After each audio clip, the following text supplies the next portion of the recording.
Buen día, bienvenido, querido Juan Raúl Williman. Como acá todas las semanas viene Juan Raúl Ferreira, que aclarar. ¿Cómo te va? Buen día. Muchas gracias, Alejandro. Muy bien, muchas gracias por la invitación. Que un gusto estar acá, como siempre. Qué brutal, ¿no? Porque yo tengo muy presente, viví muy de cerca la discusión acerca del código, como buena parte de los ciudadanos, claro, la instalación y cómo al poquito tiempo, pero muy poquito tiempo de estar instalado y estar en funcionamiento, no dejaron de llover las más increíbles y furibundas críticas al código, cuando en algunos casos no había llegado ni a los 2 meses de estar funcionando.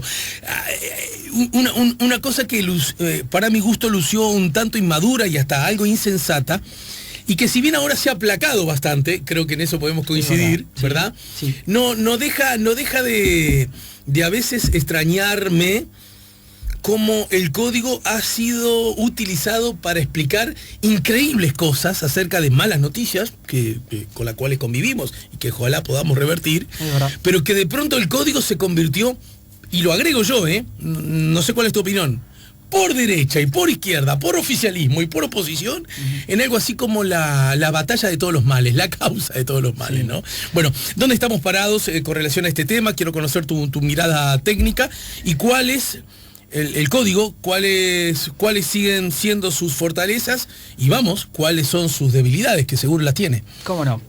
Primero, que lo que decís es absolutamente cierto, es decir, no sabemos por qué un tema técnico se ha politizado tanto. Lo otro que es increíble es cómo se ha vinculado la implementación del código con el tema de la seguridad pública. Es difícil encontrar un punto de contacto del punto de vista técnico porque las normas procesales en general no tienen ninguna consecuencias en cuestiones de seguridad pública, más allá de que se toquen por algunas condiciones específicas, como puede haber sido, después lo explicamos, lo de la libertad vigilada o la intensamente vigilada, que después vemos que es.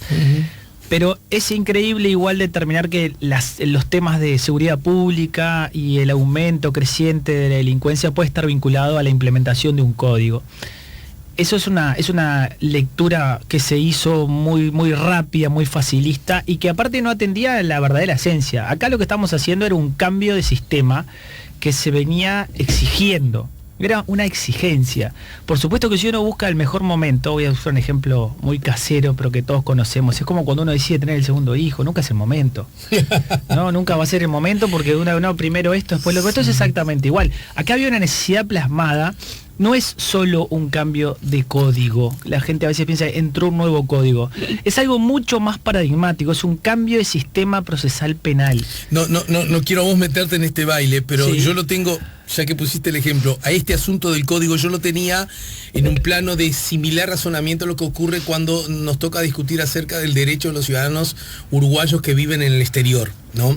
Sí. Más allá del derecho, yo soy favorable a ese derecho, ¿no? Sí. Y siempre digo que siempre que se llega, siempre digo, no, bueno, pero no es el momento porque estamos cerca de las elecciones. Como en Uruguay, felizmente siempre votamos, nunca va a ser el momento porque siempre estamos cerca de alguna elección. Siempre y hay mil ejemplos como para no encarar un tema, porque siempre claro, no va a ser el momento. Y el otro argumento que yo lo encontraba muy parecido es que resulta que en el mundo, la inmensa, bueno, en los países donde eligen gobernantes, se entiende, ¿no? Y donde hay garantías de voto libre y de elecciones competitivas, ¿no?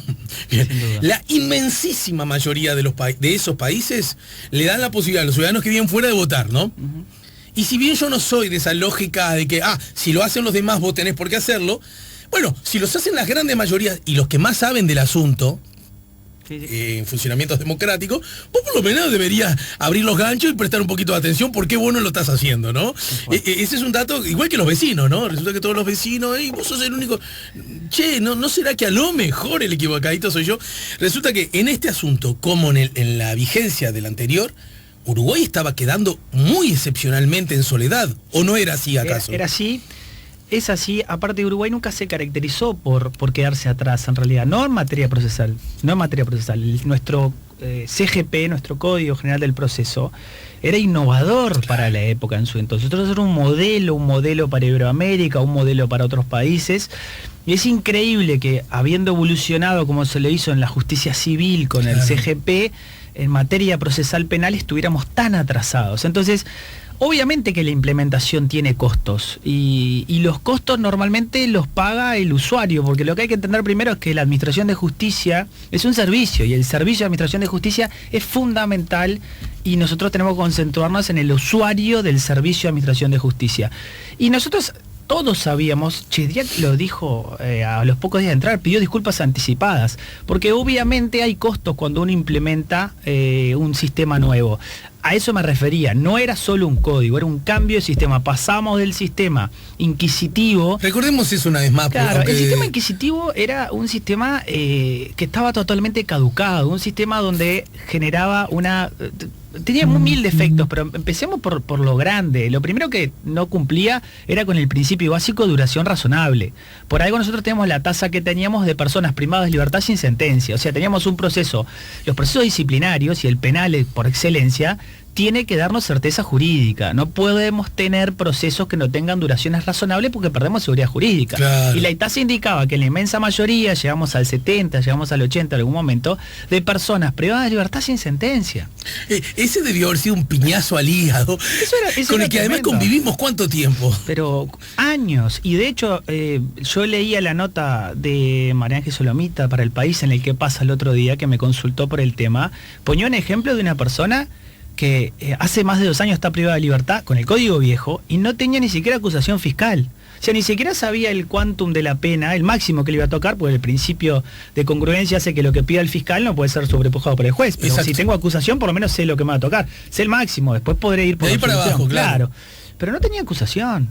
Y hacía más de 2 años que estaba privado de libertad. Te escuché también un comentario acerca de este ciudadano nigeriano que no sé si esa es la nota que hizo María Ángel y yo le decía... porque yo leí la nota por un lado y después vi tu referencia a la nota. Y María Ángel me decía, esto es normal. Yo le decía, bueno, esto es normal con el código viejo. Claro. Esto es normal con el sistema inquisitivo, esto es normal con ese sistema donde había una gran confusión entre perseguir y juzgar. Porque era el juez que tenía la instrucción, que perseguía y iba por la averiguación de los hechos, el juez, no el fiscal, el juez, y después le tocaba decidir. Sí, además no había en ese momento juez de garantía. El famoso estar de los dos lados del mostrador, ¿no? Y al punto de que era quien decía que había que someter a proceso, o sea, dictaba el auto de procesamiento y después tenía que dictar la sentencia de condena. O sea, la misma persona que obviamente ya había tomado posición y además se jugaba todo en esa parte previa, en el presumario. Entonces... La falta de duración razonable era insostenible. Hoy los porcentajes son claramente distintos. Está bien, capaz que alguien, y ahora lo hablamos, lo del proceso abreviado puede ser un problema. Que yo creo que es el asunto que más ruido causa, ¿no? Seguramente causa ruido. Ahora, lo que tenemos son personas privadas de libertad con sentencia de condena. Desde el punto de vista de la seguridad jurídica y de la duración razonable, no podemos comparar un sistema con otro porque no tiene comparación.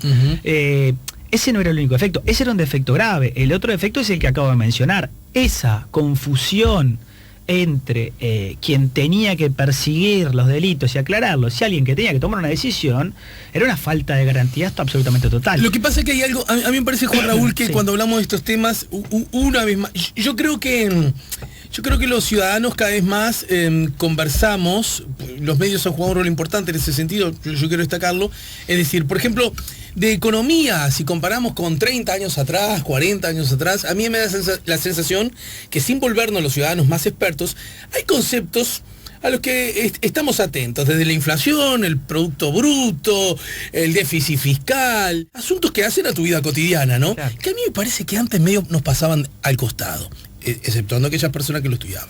Del mismo modo, los análisis políticos, gracias al aporte que han hecho los politólogos a través de los medios, ¿verdad? Logramos de alguna manera entender los funcionamientos más allá de nuestras predilecciones por partidos, ideas o candidatos, ¿verdad? Y los temas de la salud. Bueno, la internet nos ha ayudado mucho. Cada vez sabemos más de nosotros mismos y en todo caso lo suscribimos con el médico, pero ya no es una persona que del iluminismo nos dice todo y nosotros vivimos en la ignorancia y en la oscuridad. No, si bien yo creo que ha hecho avances, me parece que son más lentos en los temas vinculados al derecho en general, sí, a las normas y a cómo funciona este asunto. Entonces es el campo propicio para el prejuicio, para la verdad dicha, repetida muchas veces, que no tiene ningún asidero con los hechos. Y esta charla yo quiero aprovecharla en ese sentido. Por un lado tenemos la idea de que un Estado de Derecho, por definición, lo que tiene que dar a sus ciudadanos es garantías. Si no, justamente deja de ser un Estado de Derecho, ¿verdad? Las garantías las tienen que tener todos los ciudadanos, aún aquellos que muy probablemente hayan cometido delito. Claro. Ahí está la gracia, ¿no es cierto? Sin duda. Sin embargo, lo que no puede ocurrir, que esas garantías que tenemos que tener todos, aún quienes se salen de la norma y de la ley, puedan transformarse en un pasaporte para la impunidad, ¿no? Que es lo que creo que es la idea que mucha gente tiene. ¿Alguna? Porque honestamente tiene esa duda. Y hay gente que me parece que tiene esa duda porque ha sido parte de un relato que tiene otros intereses que en todo caso no viene al caso ahora. Es decir, ¿en qué medida un código garantista en el fondo no termina siendo una muy buena noticia para los que se salen del contrato social, para los que hacen del delito su forma de sobrevivencia? Sí, entiendo la pregunta.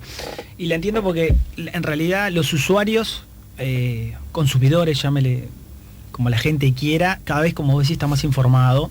Y este tema es bastante particular porque para ser usuario del sistema de administración de justicia te tiene que pasar algo. Muchos más del sistema de justicia penal. Exacto. Entonces, si quien no pasa por ahí, evidentemente tiene una situación muy distinta. Por eso, no nos vamos a olvidar de las situaciones de las víctimas, que mejoró un montón, es uno de los usuarios más comprometidos. Ahora, a lo que vas es lo que yo iba al principio, que es esa sensación de que un sistema procesal penal incide en la seguridad pública y en la propia administración de justicia. Bien, la respuesta para mí es contundente. No hay mayor impunidad porque el sistema procesal penal cambie. En realidad lo que tenemos que ver es si las soluciones al conflicto penal son más o menos adecuadas. Y además, si son más o menos adecuadas, si además estas soluciones repercuten en sistemas de seguridad pública. Si nos partimos de un prejuicio que es la única solución es la pena privativa de libertad y por más años mejor, y además creemos que eso tiende a mejorar el problema de la seguridad pública, entonces ya arrancamos mal. Y lo digo desde el punto de vista técnico, esto no tiene que ver no es un tema ni ideológico ni político, es un tema muy simple, es un tema de cómo hacemos nosotros para revertir un tema que afecta a la seguridad pública y si efectivamente tiene alguna eficacia las medidas que terminan por disponer jueces a pedido de fiscales respecto de personas que, como tú decís, infringen la ley penal y cometen un delito. Entonces ahí el problema general es que todo parte de la base de que la única posibilidad es la pena privativa de libertad. Siendo la pena privativa de libertad la única solución o lo único que parece darle garantías a la gente, fulano terminó preso, etc. Está instalado ese paradigma, lo digo como defensor de víctimas, porque el consultorio que yo dirijo básicamente defiende víctimas y capaz que la gente cree que la víctima lo único que quiere es que la persona le aplique la condena. Que es más que justo y necesario si alguien infringió la ley penal y hizo un delito grave sobre todo, que le toque una pena. Bueno, no todos los delitos son iguales, no necesariamente todas las situaciones se tendrían que resolver con una privación de libertad y además la privación de libertad nos mete necesariamente en otro problema que es la situación carcelaria en la que tendríamos que determinar si, además de que lo tomamos como la única solución, efectivamente estamos colaborando con la seguridad pública o en realidad pasa algo que en el Código Viejo pasaba permanentemente, pero como carecía de publicidad, la gente desconocía, que se privaba a la persona de la libertad con un procesamiento con prisión, obtenía la libertad provisional con el incidente escarcelatorio al poco tiempo, pero nadie se enteraba.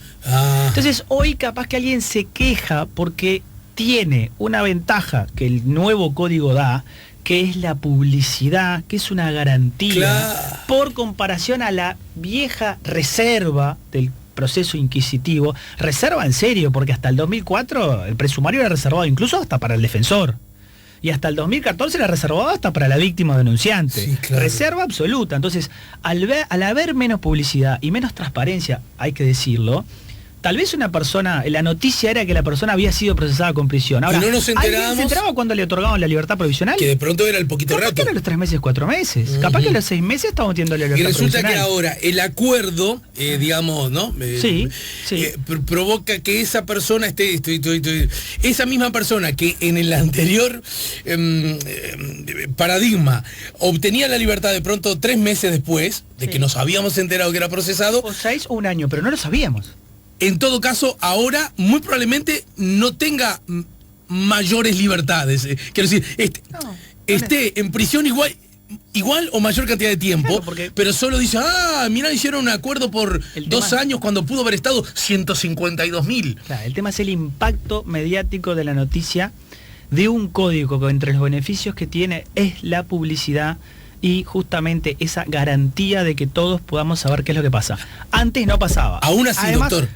Por eso, y te termino y me haces la pregunta, por eso está todo, ahí sí está mezclado, porque si la situación carcelaria no está ayudando a rehabilitar, y yo lo que hago es un círculo vicioso entre que delinque, lo procesaba con prisión, obtenía la libertad provisional, salía, volvía a delinquir, jamás iba a haber una solución real a un tema de seguridad pública. Pues nosotros necesitaríamos establecimientos carcelarios que efectivamente reeducaran, resocializaran, como dice nuestra propia Constitución, para evitar ese círculo vicioso. Entonces hay todas unas políticas, porque la gente siente la idea que el derecho penal tiene que salir a resolver todos los problemas. No, las políticas, mientras la persona está recluida y cuando tiene que egresar, sobre todo cuando tiene que egresar, reinsertarse en la sociedad, poder trabajar, poder armar su vida realmente sin tener como única posibilidad volver a delinquir, esas políticas tienen muy poco que ver con el Código del Proceso Penal y con el sistema procesal penal. Lo que pasa es que también se genera, bueno, primero que los oyentes de La Mañana en Camino, tengo la obligación ética de decirles, lo saben, pero aún así lo subrayo, yo me encuentro muy lejos de esa vereda que cree que todo se soluciona siempre y en todos los casos metiendo en prisión a las personas que se salieron de la norma. Primera cosa. Aún así, me veo la obligación de preguntar, aún admitiendo que el sistema carcelario como tal es una de las históricas deudas pendientes que tiene la República para consigo mismo. Sí. Mirá que el Uruguay ha sido gobernado por los militares en forma ilegítima, por blancos, por colorados, por blancos y colorados juntos, con blancos más o menos solos, con colorados por el Frente Amplio durante 15 años, ahora no sabemos qué pasa a partir de marzo. Y la seguimos corriendo atrás en ese aspecto. Sobre eso creo que no. La deuda está intacta. ¿Verdad? No es que alguien lo hacía bien y vino otro y empezó a destruir todo lo que había hecho el otro, ¿no?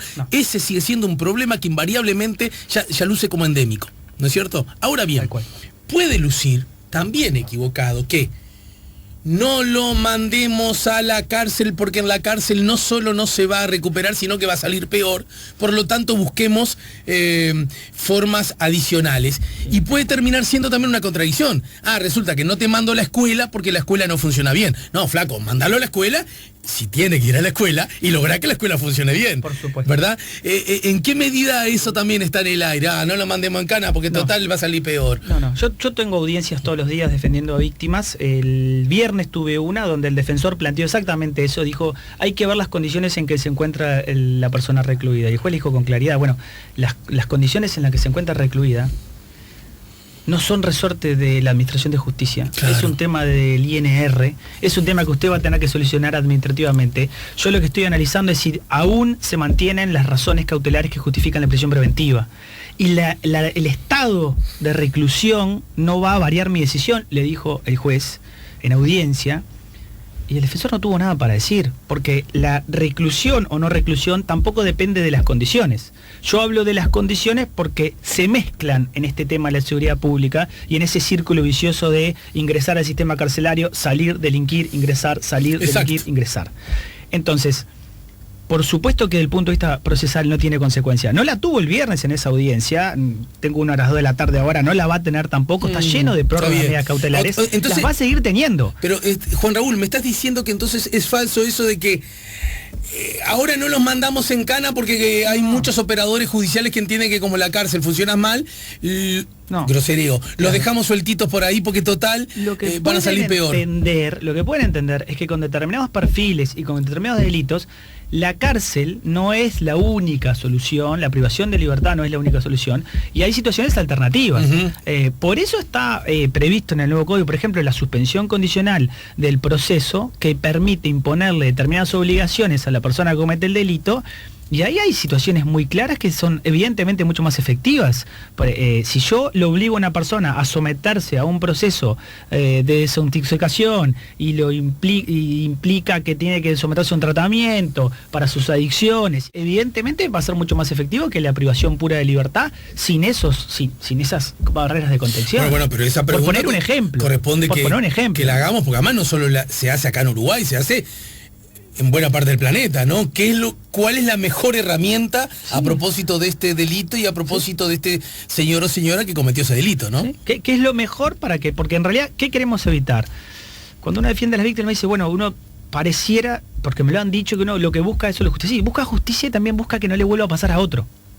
Para que no le vuelva a pasar a otro, para que no haya, porque ¿qué es la mejor situación? Es no ser víctima.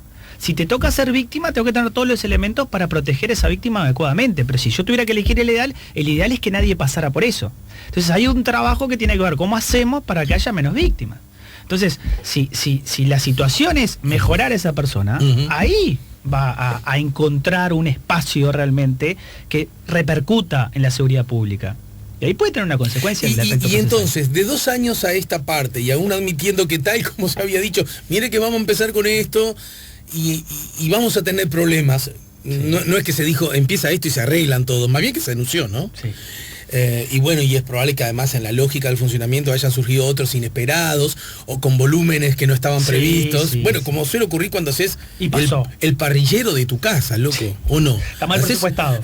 Haces un parrillero en tu casa y te lleva más tiempo y te sale más caro, y además genera otro problema con el vecino porque le moví. Yo qué sé, eso lo sabemos. Es la construcción humana esa. Hoy, 2 años después, pregunto, ¿cuáles son las cosas que ya están instaladas o que van en vías a instalarse como claramente una buena noticia para los que vivimos en esta parte del planeta y ciudadanos de esta república? ¿Y cuáles lucen como problemas que en todo caso están costando resolver? Claro, bien. Según tu mirada. A ver, vamos a empezar por lo positivo. Algunos paradigmas cambiaron, o sea, la prisión preventiva como regla del viejo sistema cae por una situación puntual donde ya no estamos hablando de una pena anticipada, sino que hoy abogados, fiscales, tenemos que determinar en audiencia la existencia de razones cautelares para privar a alguien de libertad. Eso es una garantía que se ganó. Se ganó una garantía en procesos de duración razonable, pese a ahora vamos a ver las dificultades. Se ganó una garantía en cuanto a que efectivamente ya no hay más confusión entre quien tiene el deber de investigar y de acusar y quien tiene el deber de decidir.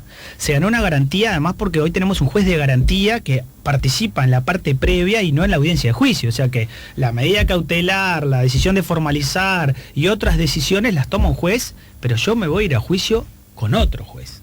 Claro. Está absolutamente virgen de preconceptos. Bueno, esas son cosas buenas, ¿no? Cualquiera puede entenderlo, cosas buenas que en realidad no está generando garantías. No lo dijiste ahora, lo dijiste en el arranque, y es una de las cosas que a mí más me gusta de este nuevo código, el rol que juega la víctima en todo este asunto. Bueno, y no solo porque saben que está la cosa, antes no sabíamos. Claro. No se enteraba si el tipo lo había mandado en cana, o sea, no se enteraba. Tenías que preguntar. Y además el rol que puede incluso ser funcional al juicio propiamente dicho, ¿no? De dar datos, información, miradas, que de pronto al operador de justicia se le escapaba, y a la víctima, o a quien está representando a la víctima, pueden ser muy útiles. Bueno, agrego, y iba para ahí, me sacaste las palabras de la boca, la participación efectiva de la víctima. Está bien, no como parte. No hay en Uruguay querella de parte. ¿En otros sitios sí? En otros países, por supuesto. En Argentina, en España, y podemos ver ejemplos. Pero, y me parece que no está mal si el camino va para ahí, y ahora después te explico por qué. Pero la participación efectiva de la víctima es un logro del nuevo código, porque en el anterior código del 80... Con la mano con el golpe. En el anterior código del 80 no existía ni siquiera la palabra víctima en el código, era el damnificado, el denunciante. Y hoy tenemos una víctima que si tiene la fuerza, porque hay que ver situaciones realmente complejas, ¿no? complejas de verdad, ¿no? Sobre todo los papás que han perdido a sus hijos. Bueno, te decía la audiencia de hoy, la del viernes, pero aún así tienen su fuerte voluntad de participar en el proceso. Y si esa es su voluntad, tienen que tener las garantías para poder hacerlo. Claro. Y ahí hay una participación efectiva. Es verdad, no como parte, es como un tercero coadyuvante que a veces se pone, en la mayoría de las veces, colaborando con la actividad del fiscal, pero eventualmente podría no necesariamente estar de acuerdo con el fiscal, tiene sus instancias, sobre todo frente a un pedido de sobreseimiento o un pedido de archivo, de oponerse. Ajá. Yo creo que queda mucho para hacer respecto a la víctima, pero vamos a ver. O sea, se puede profundizar aún más, decís, en esa dirección. Se puede profundizar mucho más y hay cosas que no están bien reguladas, pero estamos hablando ahora de lo positivo. Hoy está garantizada la participación de la víctima. Hoy hay una unidad de víctimas y testigos que acompañan a víctimas en el proceso penal. Con relación a 2 años atrás, de ese aspecto estamos abismal la diferencia. A favor de. A favor. Bien. Abismal. No, como yo tengo, repito, una posición. Claro, no quiero minimizar las malas porque si no queda que. Muchísimo para mejorar. ¿Cuáles son las cosas en las que le estamos ahorrando el bicochazo o no están saliendo del todo bien? Empecemos por la propia víctima. Hablando de. Dijimos que hay cosas buenas y obviamente hay cosas malas. Yo creo que lo más criticado, hay muchas cosas que han sido criticadas, pero hay 2 que han sido fuertemente criticadas, que tienen que ver con que hay un alto porcentaje de casos, altísimo, que no llega a juicio. Entonces, hicimos todo un proceso. ¿Los casos abreviados? Claro, que íbamos a juicio oral y el juicio oral se da en un porcentaje mínimo. De hecho, nosotros manejamos 100 casos al año en el consultorio y los juicios que tenemos son 3-4 al año. Juicios orales. La mayoría de las veces se resuelve por o proceso abreviado o suspensión condicional del proceso cuando no hay un acuerdo reparatorio. Entonces, obviamente la principal crítica ha sido el instituto es bueno, tal vez el abuso que se haya hecho del proceso abreviado, que tiene que ver con algo que ya dijiste, que tiene que ver con también los recursos y las posibilidades de fiscalía y ese manejo de, calculamos bien la cantidad de casos, la cantidad de recursos humanos, estamos bien, porque te lo pregunto de otro modo. Ir a juicio es un trabajo. Si tuviéramos más fiscales, probablemente el número de juicios, de procesos abreviados, bajaría. Bueno, yo me voy a animar, a pesar de que esto puede ser criticado. Sí, pues contrafáctico. Claro, pero a sostener que sí, que yo creo que el trabajo que da ir a un juicio oral, preparar un juicio oral, puede generar esa situación. Más allá de que el abreviado sigue siendo una solución, puede haber un uso excesivo del abreviado. Al haber un uso excesivo del abreviado, ahí la participación de la víctima cae, porque en el abreviado lo único que está regulado para la víctima es que si está en audiencia, sea escuchada previo al dictado de sentencia. Pero seamos honestos, no tiene ninguna consecuencia porque eso es un acuerdo entre la Fiscalía y el defensor que es llevado al juez para que, controlando los requisitos que son mínimos, lo homologue. Y los requisitos son mínimos. Estamos tratando de delitos cuya mínima no sea superior a 6 años, lo que no va a pasar básicamente, salvo en el copamiento, en el homicidio agravado y en el muy especialmente agravado, significa que el resto de los delitos pueden entrar en abreviado, y ahí la víctima es un mero espectador, si es que está en audiencia, y si no está en audiencia simplemente se le notifica la sentencia. Bien, entendido. Si tuviéramos más recursos por el lado de fiscales, quizás eso implicaría que un fiscal tendría menos casos a su cargo y por lo tanto podría preparar más a aquellos que entiende que deberían ir a juicio. Correcto, ¿no es cierto? Correcto.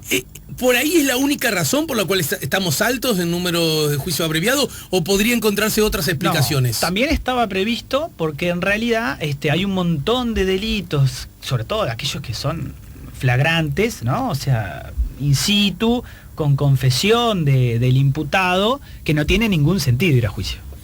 Entonces, evidentemente, habiendo una ventaja para el imputado, que es una reducción de 1/3 de la pena, evidentemente puede elegir eso. Tal vez el instituto es demasiado amplio, en Uruguay quedó así, en realidad uno puede negociar incluso la calificación delictual. Eso significa qué calificación le doy a los hechos, porque para que ingrese en el abreviado, repito, algunos delitos son muy poquitos, te nombré 3, quedan afuera. Entonces yo puedo recalificar el hecho en ese acuerdo, lo cual puede ser un poco excesivo, y ahí la pena, porque la pena también va de acuerdo a la calificación jurídica, y la rebaja de 1/3. Por suerte, después hubo una modificación, hay determinados delitos que aún rebajándolos 1/3 no podrán estar nunca por debajo del mínimo legal, ¿no? Los delitos tienen un máximo y un mínimo, y la ley estableció con claridad que en algunos casos esa reducción de pena no puede nunca, ¿no?, estar por debajo del mínimo legal. Claro. Entonces, es verdad, y ahí se dio el otro condimento, pero ese no es del código. que era la famosa libertad vigilada, intensamente vigilada, que acaba de ser modificada hace pocas semanas, básicamente por la crítica general de que en esos acuerdos, que lo único que decía el código es que deberán cumplirse efectivamente. O sea, no hablaba de cumplimiento efectivo de la pena. Cumplimiento efectivo del acuerdo. Cumplimiento efectivo del acuerdo es acordamos y después lo cumplimos. Que se cumpla. O sea, que el legislador, no sé si quiso ser firme o le cambiaron una palabra, pero no decía cumplimiento efectivo de la pena, es cumplimiento efectivo del acuerdo. Entonces esos acuerdos, y eso fue muy criticado, implicaban un tiempo de efectiva privación de libertad en un establecimiento carcelario y otro tiempo de libertad vigilada o intensamente vigilada a cargo de la OSLA, que es la oficina que se encarga justamente de estas libertades asistidas. Y eso fue muy criticado y lo vimos todo porque eventualmente algunos delitos tenían... A ver, vamos a ser claros. A los fiscales les servía esta situación porque en esa negociación era... No solo tenía el atractivo de la rebaja del tercio de la pena, tenía el atractivo de la rebaja del tercio de la pena y tenía el atractivo de una parte de la pena en una situación de libertad vigilada o intensamente vigilada, que es fuera del establecimiento carcelario. Un atractivo para que llegara al acuerdo. Ajá, pero un atractivo, digamos, para el delincuente, para el imputado, para el imputado. Sí. Y eso fue, claro, para el delincuente, para el imputado de ese momento. Entonces eso, claro, ahí empezó a generar yo prefiero ruido. imputado, además, me salgo de la charla, porque cometer un delito además no te hace un delincuente, ¿no? Esa es otra definición, otra charla filosófica de derecho linda, ¿no? Y hasta que no tenemos sentencia, en este caso lo estamos tratando de pero una persona que con sentencia mató a alguien, ¿eso te vuelve un asesino? Bueno, es una discusión filosófica. Es linda, ¿no? Es linda. Sacamos de ella por las dudas. Hay definiciones en el Código Penal de lo que es un delincuente habitual, que es una persona que delinque, ¿no? Habitualmente. Pero imputado nos deja en paz a todos, ¿no? No tenemos que dar la discusión filosófica. Claro. Pero creo que ahí sí tuvimos un problema y ahí estuvo, claramente criticado, porque eso que generaba generaba lo mismo que la libertad provisional anteriormente en el viejo código. Lo procesaban con prisión, tramitaban la incidente carcelatorio. Lo que pasa es que, como dijiste en el arranque, no nos enteramos. No nos enteramos. Es verdad, hay delitos que eran inescarcelables, pero muchos eran escarcelables. Todo el mundo conoce al fiscal Juan Gómez, porque está en la Fiscalía de Homicidios, o a Mirta Morales, que está en la Fiscalía de Homicidios, y alguien decía, ¿puede tener abreviados? Sí, puede tener abreviados si el homicidio es simple. Pero cada vez que se enfrenta a un homicidio agravado, muy especialmente agravado, tiene que irse a juicio. Y si me enfrento a un compamiento, tiene que irse a juicio. El tema son todos los demás casos, ¿no? Entonces, ahí hubo una fuerte crítica y eventualmente hubo modificaciones que intentaron atender esa crítica. Si vos tuvieras, para terminar, a 2 años de la instalación del nuevo Código del Proceso Penal, si tuvieras cierto poder para asignar desde recursos hasta... si tuvieras ese poder, ¿no? ¿Lo usarías en qué dirección? A propósito de mejorar y de corregir problemas que tengamos. Bien, acá voy a hacer una que es segura y en otra me la voy a jugar un poquito, pero no importa. Dale. La segura, no cabe duda que lo que yo mejoraría son los recursos humanos, materiales y económicos de la Fiscalía General de la Nación. Todo eso es dinero. Porque para los humanos también necesitas contratarlos, ¿no? Concurso, humanos, materiales, logísticos, de la Fiscalía General de la Nación, que es quien tiene hoy a cargo la investigación, y necesito que tenga esa capacidad para que no se le acumulen los casos y para que los pueda trabajar efectivamente y llegue en condiciones, y además de garantías también a los imputados, porque necesito también administrativos. Si el abogado del imputado va a pedir los datos, se lo den inmediatamente. O sea, necesitamos que el sistema de investigación previo a la formalización funcione adecuadamente, y eso es lo único que necesita. Bien. O sea, no es lo único, también se requiere formación. La verdad que, pero es parte de lo mismo. O sea, necesito mejorar en recursos humanos, materiales, económicos y formación de todo un plantel que, vamos a ser honestos, durante años esto lo hicieron los juzgados. Yo no le iba a explicar a un juez penal cómo tenía que hacer una instrucción, ni a todos sus funcionarios, actuarios, funcionarios. Esa oficina estaba pronta, así funcionaba el SIC, era así, el Centro de Instrucción Criminal. Una vez le dijo un juez, off the record, ¿no? Los fiscales se quejan de que ahora tienen mucho trabajo, y entonces el juez me dijo, es verdad, ahora nosotros tenemos menos trabajo, pero antes lo teníamos nosotros. Eso es verdad. Y eso requiere ellos tenían menos. Y eso requiere una expertise, requiere tiempo, requiere capacitación, pero también requiere recursos humanos. Bien. Y en la otra que me lo voy a jugar es en la otra gran crítica. La otra gran crítica es el poder que le queda a la Fiscalía. Si bien salió de la Administración Central del Poder Ejecutivo y es un servicio centralizado, muchas veces se critica el poder del fiscal porque se archiva... Si va a formalizar y lleva a juicio, tenemos la garantía del Poder Judicial. Sí. Pero si lo archiva y no le da trámite, a la gente le suena como que eso Qué gran poder, ¿no? Sobre todo frente a situaciones que pueden ser delitos de corrupción, etcétera. Y ahí vuelvo a la víctima y cómo mejoraría. Si yo tuviera ese poder, empezaría a trabajar para algunos delitos y en algunas situaciones en la querella de parte. Es decir, en darle a la víctima la posibilidad de ser un creyente autónomo sin depender de la fiscalía. Es realmente complejo porque me estoy salteando el principio de oficialidad y de que la acción es pública y solo el Ministerio Público la puede ejercer. Entendido. Pero nadie me podrá decir que si alguien tiene dudas de que la fiscalía no está llevando a la justicia a tal caso, no lo puede hacer un particular. Y eso implicaría para la víctima una participación ya directa. Claro. De hecho, hay sistemas que son coadyuvantes, es decir, en Argentina pasa que en Argentina hay cada código federal es distinto, claro, pero todos hay querellas de parte, son distintos y querellan juntos a veces la fiscalía y la parte. Claro. Y es verdad que en Argentina si la fiscalía no querella, como que la querella de parte sola pierde cierta fuerza. Entonces hay que ser muy cuidadoso y ver cómo se regula, pero creo que sería un avance para la víctima y también una forma de sostener que ese poder que está cuestionado en la Fiscalía General de la Nación, que tiene la capacidad de archivar un caso y no investigarlo, ya no sería tal, porque ya sería la propia parte la que podría llevar esto frente a la justicia. O sea, y después hacerse cargo, porque si no tenía razón, será condenado en costas y costas. Ahora, la querella de parte puede correr ese riesgo, digamos.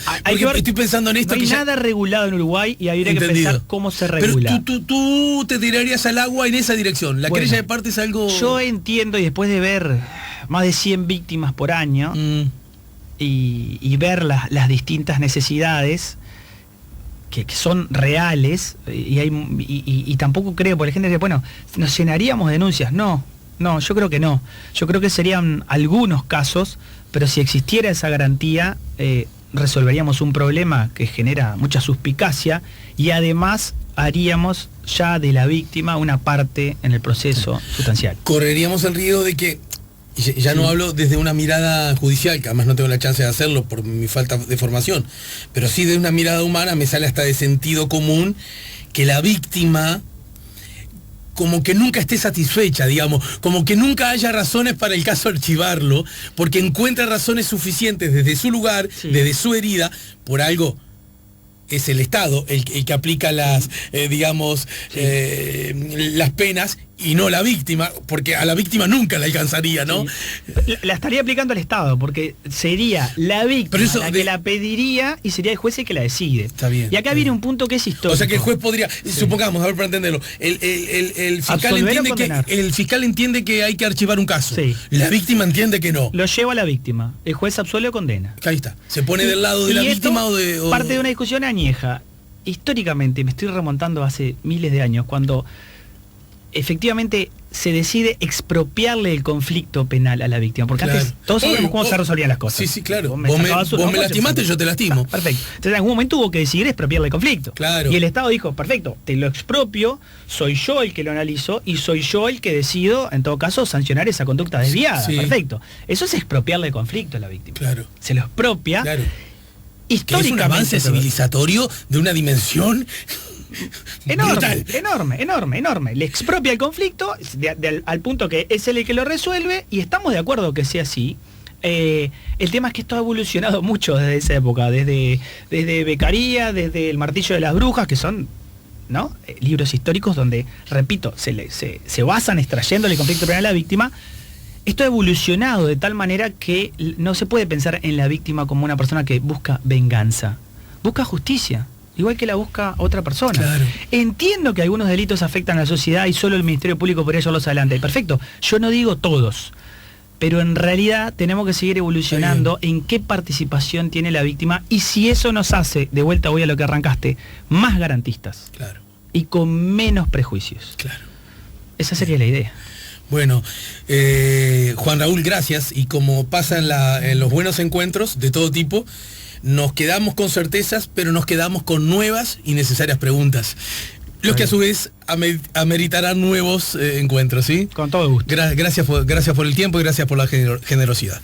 Juan Raúl Williman, a propósito de los 2 años de vigencia del Código del Proceso Penal, nos ayudó a poner la mañana en camino. Si buscas un portón automático para tu casa o para la oficina, asegúrate que sea fuerte, que sea seguro, que sea práctico, que sea un SEA. Porque solo un portón SEA te asegura el mayor respaldo técnico, un service propio en todo el país y la garantía de todos sus productos. Ingresa en seaportones.uy o llama al 2601-2611. Si vas a elegir un portón, que sea un SEA.